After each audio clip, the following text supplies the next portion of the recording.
Hey, it's lunch. I'm making Yee Mee Soup today. I'm using half cube Maggi chicken cube.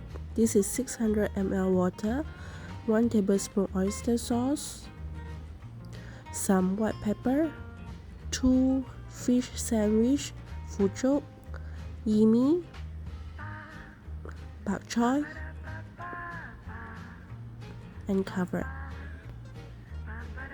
So I forget to put the pork slices and I'm putting it now.